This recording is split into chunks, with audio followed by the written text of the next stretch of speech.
ಕೋಲಾರಲ್ಲಿ ಮುನಿಯಪ್ಪ ಕಡೆ ನೋಡ್ತೀರ ಎಲ್ಲರೂ. ಬೆಂಗಳೂರು ಸೆಂಟ್ರಲಲ್ಲಿ ಯಾರಂತ ಗೊತ್ತಿಲ್ಲ, ಬೆಂಗಳೂರು ದಕ್ಷಿಣ ಬೆಂಗಳೂರು ಸೌತ್ ಯಾರಂತ ಗೊತ್ತಿಲ್ಲ, ಉತ್ತರ ಕನ್ನಡದಲ್ಲಿ ಅಭ್ಯರ್ಥಿನೇ ಇಲ್ವಂತೆ, ರಾಮಲಿಂಗಾರೆಡ್ಡಿನೂ ಕರೆದ್ರಂತೆ, ಅವ್ರ ಮಗಳನ್ನೂ ನಿಲ್ಸೋದಕ್ಕೆ ರೆಡಿಯಾಗಿಲ್ವಂತೆ. ಈಗ ಡೆವಲಪ್ಮೆಂಟ್ಸ್ ನೋಡ್ತಿದ್ರೆ ಕಾಂಗ್ರೆಸ್ನಲ್ಲಿ ಮಿನಿಸ್ಟರ್ಸ್ಗೆ ಯಾರಿಗೂ ಇಂಟ್ರೆಸ್ಟ್ ಇಲ್ಲ, ಬಿಕಾಸ್ ಸೆಂಟರ್ಗೆ ಹೋಗಿ ಏನು ಮಾಡೋದು ಅನ್ನೋ ಥರ. ಈಗ ಖರ್ಗೆ ಅವರು ಕಂಟೆಸ್ಟ್ ಮಾಡಿ ಒಂದು ಎಕ್ಸಾಂಪಲ್ ಕೊಡಬೇಕಾಗತ್ತೆ, ಪಾರ್ಟಿನ ರಿಜ್ಯುವಿನೇಟ್ ಮಾಡಬೇಕು ಅಂತ ಹೇಳಿದ್ರೆ, ಅಂದರೆ ಸೆಂಟ್ರಲ್ ಲೆವೆಲಲ್ಲಿ. ಇಲ್ಲ ಅಂತ ಹೇಳಿದ್ರೆ ನಾನೇ ಕಂಟೆಸ್ಟ್ ಮಾಡಲ್ಲ ಅಂತ ಹೇಳಿದಾಗ ಅವ್ರ ಮಗ ಕಂಟೆಸ್ಟ್ ಮಾಡಬೇಕಾಗತ್ತೆ.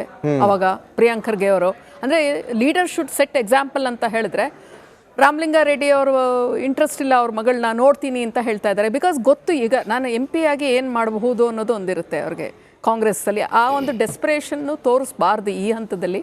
ಇನ್ನು ಸ್ವಲ್ಪ ದಿನ ಆದಮೇಲೆ ಅಂದರೆ ಇಬ್ಬರು ವೆಯ್ಟ್ ಮಾಡ್ತಾರೆ. ಬಟ್ BJPನಲ್ಲಿ there are many takers first ಇದು. ಯಾಕಂದರೆ ಮೋದಿ ಇದು ಹೇಳ್ಕೊಂಡು ಅವ್ರು ಹೋಗ್ಬಿಡ್ಬೋದಲ್ಲ, ಅವ್ರಿಗೆ ಅದೊಂದು ಅಡ್ವಾಂಟೇಜ್ ಇದೆ. ಮೋದಿ ಭಜನೆ ಅಂತಲೇ ಹೇಳ್ಬೋದು ನಾವು. ಆ ಥರ ಹೋಗೋರು ಕಾಂಗ್ರೆಸ್ಗೆ ಅಡ್ವಾಂಟೇಜ್ ಇಲ್ಲ. ಮತ್ತು Congress and BJP and JDS ಅವ್ರದ್ದು ಟೈಅಪ್ ಆಗಿರೋದ್ರಿಂದ ಈಗ ಸ್ವಲ್ಪ ಡಿಲೇನೂ ಆಗ್ತಾಯಿದೆ. ಯಾಕಂದರೆ ಇವಾಗ ಮಂಡ್ಯ ಅವ್ರಿಗೆ ಈಗ ಮತ್ತು ಬ್ಯಾಂಗ್ಳೂರು ರೂರಲ್ಲು ಅಲ್ಲಿ ಸ್ವಲ್ಪ ಹೋಪ್ಸ್ ಅವ್ರು BJP ಅವ್ರಿಗೆ ಇವರಿಂದ ಏನಾರು ಬರಬಹುದು ಅಂತ ಹೇಳಿ, ಹಾಗಾಗೂ ಡಿಲೇ ಆಗ್ತಾ ಇದೆ ಅನ್ಸುತ್ತೆ. ರಾಜುಗೌಡ ಅವರೇ, ಈಗ 3 ಕ್ಷೇತ್ರ ಬಿಟ್ಕೊಡ್ತಾರೆ ಅಂತ ಚರ್ಚೆಗಳು, ಮಂಡ್ಯ, ಕೋಲಾರ, ಹಾಸನ.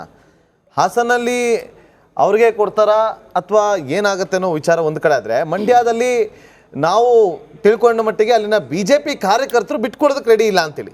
ಇವತ್ತು ಕೋಲಾರದಲ್ಲಿ BJP ನಾಯಕರಲ್ಲೂ ಕೂಡ ಇವತ್ತು ನೋಡಿ ಒಂದು ಸಭೆಯನ್ನು ಕೂಡ ಮಾಡೋದಕ್ಕೆ ಮುಂದಾಗಿದ್ರು.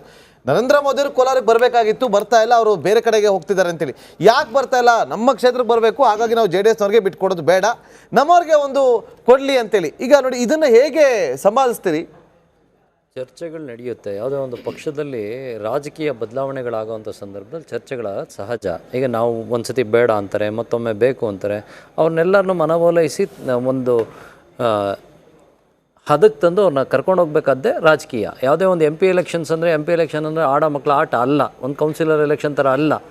ಕನಿಷ್ಠ ಅಂದರೆ 7 ರಿಂದ 8 ಜನ MLAಗಳು ಬರ್ತಾರೆ, ಸಾಕಷ್ಟು ಜನ ಕಾರ್ಯಕರ್ತರು ಬರ್ತಾರೆ, ಸಾಕಷ್ಟು ಮೀಟಿಂಗ್ಗಳಾಗಬೇಕಾಗ್ತವೆ. ಗೊಂದಲದಲ್ಲಿದ್ದಂಥ ಸೀಟ್ಗಳು ಕೂಡ ಈಗ ಕಳೆದ ಬಾರಿ ತುಮಕೂರಿಂದ ದೇವೇಗೌಡರು ನಾನು ನಿಲ್ಲಲ್ಲ ಅನ್ನೋ ಮಟ್ಟಕ್ಕೆ ಯೋಚನೆ ಮಾಡಿದರು. ಕಡೆಗೆ ಕಾರ್ಯಕರ್ತರು ಒತ್ತಾಸೆ ಮೇಲೆ ಪಾಪ ಕಾಂಗ್ರೆಸ್ನವರು ಇಲ್ಲ ನೀವು ನಿಂತರೆ ಹಿರಿಯ ಮುತ್ಸದಿ ನಾವು ಗೆಲ್ಸ್ಕೊಂಬರ್ತೀವಿ ಅಂತ ಹೇಳಿದ್ರು. ಕರ್ಕೊಂಬಂದು ಏನು ಮಾಡಿದ್ರು ಅಂತ ಸಿದ್ದರಾಮಯ್ಯನವ್ರು ನೆನ್ನೆ ಮಾಧ್ಯಮದ ಮುಂದೆ ಮಾತಾಡಿದ್ದಾರೆ. ಮಂಡ್ಯದಲ್ಲಿ ಏನು ಮಾಡಬೇಕು ಅಂತ ಯೋಚನೆ ಮಾಡಿ ಕರ್ಕೊಂಬಂದು ನಿಲ್ಲಿಸಿ ನಿಖಿಲ್ ಏನು ಮಾಡಿದ್ರು ಅಂತ ಮಾಧ್ಯಮದ ಮುಂದೆ ಅವರೇ ಸಾರಸಗಟಾಗಿ ಒಪ್ಕೊಂಬಿಟ್ಟಿದ್ದಾರೆ, ನಾವೇ ಮಾಡಿದ್ದೀವನ್ನೆಲ್ಲ ಅಂತ. ಸೊ ಇಂಥ ಪರಿಸ್ಥಿತಿ ಇದ್ದಾಗ ನಾವು ಇಡಬೇಕಾದಂಥ ಒಂದೊಂದು ಹೆಜ್ಜೆನೂ ಅತಿ ಸೂಕ್ಷ್ಮವಾಗಿ ಇಡಬೇಕಾಗ್ತದೆ. ಕಾರ್ಯಕರ್ತನ ಮನವೊಲಿಸಬೇಕಾಗ್ತದೆ. ಲೀಡ್ರುಗಳು ಕೈ ಕೊಟ್ಟರು ಕಾರ್ಯಕರ್ತರು ಕೈ ಕೊಡಬಾರ್ದು ಅನ್ನೋ ಒಂದು ಚಿಂತನೆ ಇಟ್ಕೋಬೇಕಾಗತ್ತೆ. ಹಾಗಾಗಿ ನಾವು ಹಂತವಾಗಿ ತದೇಕ ಚಿತ್ತದಿಂದ ಯೋಚನೆ ಮಾಡಿ ಹೆಜ್ಜೆ ಇಡ್ತಾ ಇದ್ದೀವಿ. 3 ಅಲ್ಲ 4 ಕ್ಷೇತ್ರ ಆಲ್ಮೋಸ್ಟ್ ನಮಗೆ ಕೊಡುವಂಥ ಒಂದು ಚರ್ಚೆ ನಡೆದಿದೆ. ಬೆಂಗಳೂರು ಗ್ರಾಮಾಂತರ ಕೂಡ ನಮಗೆ ಕೊಡುವಂಥ ಒಂದು ಪ್ರಯತ್ನ ನಡೀತಾ ಇದೆ.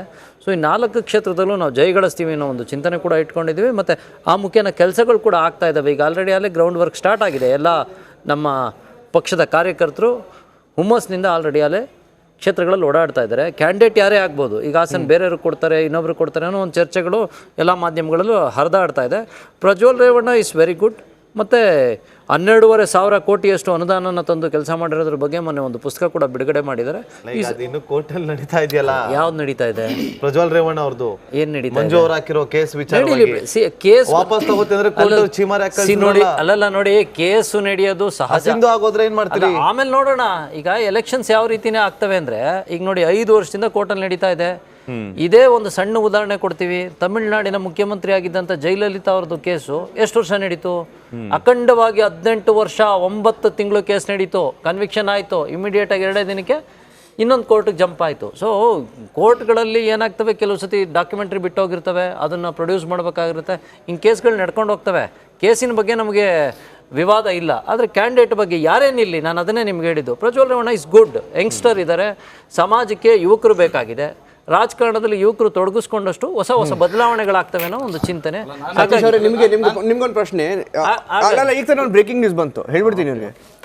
ಸತೀಶ್ ಅವರೇ, ಇಲ್ಲಿ ಸಚಿವರು ರೆಡಿ ಇಲ್ಲ. ಕಾಂಗ್ರೆಸ್ ಪಾರ್ಟಿಯಲ್ಲಿ ನಿಮ್ಮ ದಿಗ್ಗಜರು, ನ್ಯಾಷನಲ್ ಲೆವೆಲಲ್ಲಿ ದಿಗ್ಗಜರು ರೆಡಿ ಇಲ್ಲ. ನೋಡಿ, ದಿಗ್ವಿಜಯ್ ಸಿಂಗ್ ಕಂಟೆಸ್ಟ್ ಮಾಡೋದು ಬೇಡ ಅಂತ ಹೇಳ್ಬಿಟ್ಟಿದಾರಂತೆ. ಕಮಲ್ನಾಥ್ಗಂತೂ ಅವರು ಅರ್ಧ ಕಾಲ ಇಲ್ಲಿ ಅರ್ಧ ಕಾಲ ಅಲ್ಲಿದೆ. ಅವ್ರ ಮಗಂಗೇನು ಟಿಕೆಟ್ ಕೊಟ್ಟಿದ್ದಾರೆ ಚಿಂದ್ವಾರ ಅಲ್ಲಿ. ಒಂದು ಜೋಕ್ ಹೇಳ್ತೀನಿ. ಯಾರೋ ಕಮಲ್ನಾಥ್ ಅವರ ಪರ ಯಾರೋ ಒಬ್ಬರ ಹತ್ರ ಮಾತಾಡ್ತಿದ್ದೆ. ಅವ್ರು ಏನಂದ್ರು ಗೊತ್ತಾ, ಕಾಂಗ್ರೆಸ್ ಪಾರ್ಟಿಯಲ್ಲಿ ಉತ್ತರ ಭಾರತದಲ್ಲಿ ಒಂದೇ ಒಂದು ಸೀಟ್ ಗೆಲ್ಬಹುದು, ಅದು ಚಿಂದ್ವಾರ ಅಲ್ಲಿ, ಅದು ಕಮಲ್ನಾಥ್ ಅವ್ರ ಮಗ ಗೆಲ್ಬಹುದು ಅಂತ ಹೇಳ್ತಿದ್ರು. ಕೇಳಿಸ್ಕೊಳ್ಳಿ, ದಿಗ್ವಿಜಯ್ ಸಿಂಗ್ ರೆಡಿ ಇಲ್ಲ, ಕಮಲ್ನಾಥ್ ರೆಡಿ ಇಲ್ಲ, ಹರೀಶ್ ರಾವತ್ ರೆಡಿ ಇಲ್ಲ, ಮಲ್ಲಿಕಾರ್ಜುನ್ ಖರ್ಗೆ ರೆಡಿ ಇಲ್ಲ, ಅಶೋಕ್ ಗೆಹ್ಲೋಟ್ ರೆಡಿ ಇಲ್ಲ, ಸಚಿನ್ ಪೈಲಟ್ ರೆಡಿ ಇಲ್ಲ, ಯಾರು ರೆಡಿ ಇಲ್ಲ ಅಂತ ಈ ಸಲ. ನಾನು ಹೇಳೋದು ನೀವು ವಾಟ್ಸಪ್ ಅಲ್ಲಿ ನಾನು ಕೇಳಿಸ್ಕೊಳ್ಳಿ. ಈಗ ಆಲ್ರೆಡಿ ನಮ್ಮ ಪಕ್ಷದ ರಾಜ್ಯದ ಮುಖಂಡರುಗಳು, ದೇಶದ ಮುಖಂಡರುಗಳು ಆಲ್ರೆಡಿ ಎಲ್ಲೆಲ್ಲಿ ನಿಂತ್ಕೋಬೇಕಂತೇಳಿ ಈಗ ಆಲ್ರೆಡಿ ಅವರೆಲ್ಲ ಸಿದ್ಧರಾಗಿದ್ದಾರೆ. ಕೆಲವು ಪಟ್ಟಿಗಳಲ್ಲಿ ಅವ್ರದ್ದು ಕೂಡ ಹೆಸರುಗಳನ್ನು ಬರುತ್ತೆ. ದಿಗ್ವಿಜಯ್ ಸಿಂಗ್ ಇವಾಗೆಲ್ಲ ಹೇಳ್ತಾ ಇರುವಂಥದ್ದು 6 ತಿಂಗಳ ಮುಂಚೆನೇ ಡಿಕ್ಲೇರ್ ಮಾಡಿದ್ರು ಅವರು, ನಾನು ಈ ಬಾರಿ ಚುನಾವಣೆಯನ್ನು ನಿಂತಿರಲ್ಲ, ಎಲೆಕ್ಟ್ರಲ್ ಪಾಲಿಟಿಕ್ಸ್ ನಾನು ಮಾಡೋಕ್ಕಾಗಲ್ಲ ಅಂತೇಳಿ ಮೊದಲನೇ ಘೋಷಣೆ ಮಾಡಿದ್ದಾರೆ. ಇವಾಗೆಲ್ಲ ಅದಾಗ್ತಾ ಇರುವಂಥದ್ದು. ಕಮಲ್ನಾಥ್ ಅವ್ರ ಮಗನಿಗೆ ಈಗ ಆಲ್ರೆಡಿ ನಾವು ಟಿಕೆಟ್ ಕೊಟ್ಟಾಗಿದೆ. ಕಮಲ್ನಾಥ್ ಅವ್ರಿಗೆ ಇಂಟ್ರೆಸ್ಟ್ ಇಲ್ಲ, ಕಮಲ್ನಾಥ್ ಅವರು ಈಗ ಆಲ್ರೆಡಿ MLA ಆಗಿದ್ದಾರೆ. ಸೊ ಈ ಥರದ್ದು ಇರಬೇಕಾದ್ರೆ ಮಲ್ಲಿಕಾರ್ಜುನ್ ಖರ್ಗೆ ಅವ್ರದ್ದು ವೈಯಕ್ತಿಕ ಇರ್ಬೋದು, ಇಡೀ ದೇಶವನ್ನು ಓಡಾಡಬೇಕಾಗಿದೆ ಖರ್ಗೆ ಅವರು. ಇಡೀ ದೇಶದಲ್ಲಿ ಎಲ್ಲ ಅಭ್ಯರ್ಥಿಗಳ ಪರವಾಗಿ ಅವರು ಕೆಲಸ ಮಾಡಬೇಕಾಗಿದೆ.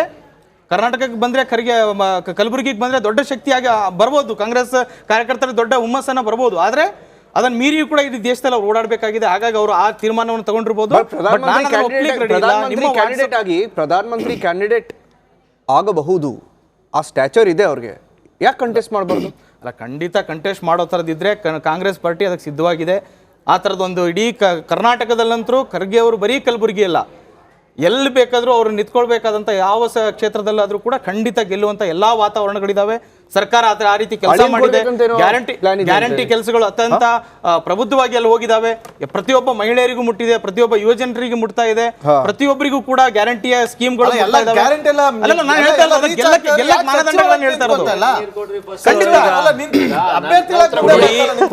ಅಭ್ಯರ್ಥಿಗಳನ್ನ ನೀವು ಹೇಳ್ತಾ ಇದ್ರಿ.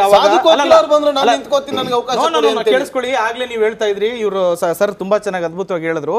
ರಾಮಲಿಂಗಾರೆಡ್ಡಿ ಅವ್ರಿಗೆ ಕರೆಸಿದ್ರು, ಸತೀಶ್ ಜಾರಕಿಹೊಳಿ ಕರೆಸ್ತಾರೆ. ಅವ್ರ ಅಭಿಪ್ರಾಯಗಳನ್ನ ಕೇಳಬೇಕಾಗಿದೆ. ಅವ್ರ ಅಭಿಪ್ರಾಯಗಳನ್ನ ಕೇಳ್ದೇನೆ ಅಷ್ಟಾದ್ರೂ ಕಾಂಗ್ರೆಸ್ ಅಲ್ಲಿ ಇಂಟರ್ನಲ್ ಡೆಮಾಕ್ರಸಿ ಇದೆ, ಬಿಜೆಪಿಯಲ್ಲಿ ಅದೂ ಇಲ್ವಲ್ಲ, ಅದ್ರ ಬಗ್ಗೆ ಮಾತಾಡೋಣ ಅಲ್ವಾ? ಅರೆ, ಪ್ರತಾಪ್ ಸಿಂಹ ಇವತ್ತು ಸೋಷಿಯಲ್ ಮೀಡಿಯಾದಲ್ಲಿ ಬಂದು ಭಾವುಕರಾಗ್ತಾ ಇದ್ದಾರೆ. ನಳಿನ್ ಕುಮಾರ್ ಕಟೀಲ್ ಅವರು ರಾಜ್ಯಾಧ್ಯಕ್ಷರಾದವರು, ಅವರು ಬಂದು ಭಾವುಕರಾಗ್ತಾ ಇದ್ದಾರೆ. ಅವರ ಒಪಿನಿಯನ್ ಕೇಳಕ್ಕೆ ರೆಡಿ ಇಲ್ಲ. ಕಾಂಗ್ರೆಸ್ ಆ ಸಂಸ್ಕೃತಿ, ಆ ಸಂಪ್ರದಾಯ ಸತೀಶ್ ಜಾರಕಿಹೊಳಿ ಕರೆಸ್ತಾ ಇದ್ದಾರೆ. ಅನೌನ್ಸ್ ಮಾಡ್ಬಿಟ್ರಲ್ಲ, ಖಂಡಿತ ಇಲ್ಲ. 7 ಕ್ಷೇತ್ರ, ಒಂದು ನಿಮಿಷ ಕೇಳಿ, 7 ಕ್ಷೇತ್ರಗಳ ಅಭ್ಯರ್ಥಿ ಅನೌನ್ಸ್ ಮಾಡಿದ್ರಲ್ಲ, ಅಲ್ಲಿ ಸ್ಥಳೀಯ ಮಟ್ಟದಲ್ಲಿ ಲೀಡರ್ಗಳು ಬೇಸರ ವ್ಯಕ್ತಪಡಿಸಿದ್ರು. ಅದಾಗಬಾರ್ದು ಅಂತ ಹೇಳಿ ಬೇಸರವೂ ಇಲ್ಲ. ಬಿಜೆಪಿ ನಮ್ಮ ಹತ್ರ ಬೈತಿದೆ, ಇನ್ನು ಏನಾದ್ರು ಬೈತಿದೆ, ನಮ್ಮ ಹತ್ರ ಬಿಜೆಪಿಯ ಪಟ್ಟಿ ಇನ್ನೂ ಬಿಡುಗಡೆ ಆಗೋದಕ್ಕಿಂತ ಮುಂಚೆನೆ ಕಣ್ಣೀರು ಎಲ್ಲ ಸುರಿಸ್ತಾ ಇದ್ದಾರೆ, ಭಾವುಕರಾಗ್ತಾ ಇದ್ದಾರೆ. ಗೋ ಬ್ಯಾಕ್ ಚಳವಳಿ ನಡೀತಾ ಇದೆ. ಇನ್ನೂ ಏನಾದ್ರೂ ಪಟ್ಟಿ ಬಿಡುಗಡೆ ಆದ್ರೆ ರಣರಂಗವೇ ಆಗುತ್ತೆ. ಇದನ್ನ ಕಾದು ನೋಡ್ತಾ ಇರಿ. ಇದೇ ಡಿಬೇಟ್ ಅಲ್ಲಿ ನಾನು ಬೇಕಿದ್ರೆ ಚರ್ಚೆ ಮಾಡ್ತೀನಿ. ಪಾಪ ಕಾಂಗ್ರೆಸ್ ಅವರ ಕಳಕಳಿ ನಾನು ನೋಡ್ತಾ ಇದ್ದೀನಿ. ದಯವಿಟ್ಟು ಈ ಕಳಕಳಿ ರಾಜ್ಯ ಜನತೆ ಮೇಲೆ ಇರಲಿ. ಹೋಗಿ ಕುಡಿಯಕ್ಕೆ ನೀರಿಲ್ಲ ಅಂತ ನಾವು ಹೋರಾಟ ಮಾಡಿದ್ರೆ ನೀರು ಕೊಡಕ್ಕೆ ನಿಮ್ಮ ಹತ್ರ ಯೋಗ್ಯತೆ ಇಲ್ಲ. ಆ BWSSB ಚೇರ್ಮನ್ ಮೇ 15ವರೆಗೂ ಇದೇ ಪರಿಸ್ಥಿತಿ ಇದೆ ಅಂತ ಘಂಟಾಘೋಷವಾಗಿ ಹೇಳ್ತಾರೆ. ಇದು ನಿಮ್ಮ ಪರಿಸ್ಥಿತಿ. ನಮ್ಮ ಮಧ್ಯೆ ಮಾತಾಡಿಲ್ಲ, ನೀವು ಸ್ವಲ್ಪ ಇಟ್ಕೊಳ್ಳಿ, ಡೆಕೋರಮ್ ಇಟ್ಕೋಬೇಕು ಸ್ವಲ್ಪ, ಆಯ್ತಾ? ಆಮೇಲೆ ಇವರು ನಮ್ಮ ಕ್ಯಾಂಡಿಡೇಟ್ ಬಗ್ಗೆ ಮಾತಾಡಕ್ ಹೋಗ್ತಾರಲ್ಲ, ಈಗ ಆಡಳಿತ ಪಕ್ಷ ಇದ್ದಾಗ ಅಂತ ನಾವು bottle water bottle water next ಎಲ್ಲೋ ಬೆಂಗಳೂರಿಂದಲೇ ಗುಳೆ ಹೋಗ್ಬೇಕಾಗಿರೋ ಪರಿಸ್ಥಿತಿ ತಂದಿಡ್ಬೋದು ಕಾಂಗ್ರೆಸ್ ಅವರು. ಆ ರೀತಿ, ಯಾಕೆಂದ್ರೆ ಅವ್ರ ಮಿತ್ರ ಪಕ್ಷ ತಮಿಳುನಾಡಲ್ಲಿ ಇದೆಯಲ್ಲ, ಅವ್ರಿಗೆ ನೀರಿನ ಬಗ್ಗೆ ಅವರು ಕೊಡ್ತಾ ಇದ್ದಾರೆ.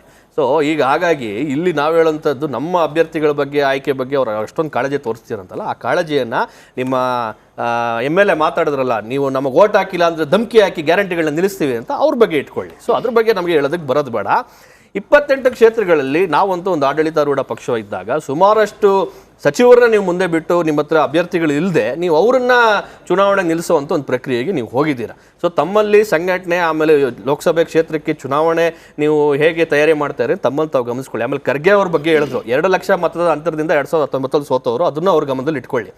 ಸೊ ಈ ರೀತಿ ಇದ್ದಾಗ ಭಾರತೀಯ ಜನತಾ ಪಾರ್ಟಿ ನಮ್ದೇ ಆದಂತ ಒಂದು, ನಾನು ಆಗ್ಲೇ ಅವ್ರಿಗೆ ಭಯ ಅಲ್ಲಿಂದ ಖಂಡಿತ ಇದೆ. ಈಗ ನೋಡಿ, ರಾಷ್ಟ್ರ ರಾಜಕಾರಣದಲ್ಲಿ ಕಾಂಗ್ರೆಸ್ ರಿಲೆವೆನ್ಸಿನೇ ಕಳ್ಕೊಂಡಿದೆ. ಸಿಂಗಲ್ ಲಾರ್ಜೆಸ್ಟ್ ಪಾರ್ಟಿ ಕೂಡ ಆಗಿಲ್ಲ, ಅಪೋಸಿಷನ್ ಪಾರ್ಟಿ ಕೂಡ ಆಗಲಿಲ್ಲ.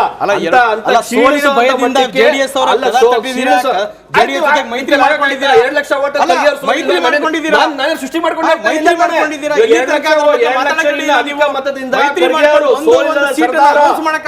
ರಾಷ್ಟ್ರೀಯ ಅಧ್ಯಕ್ಷರು ಸೋತರು.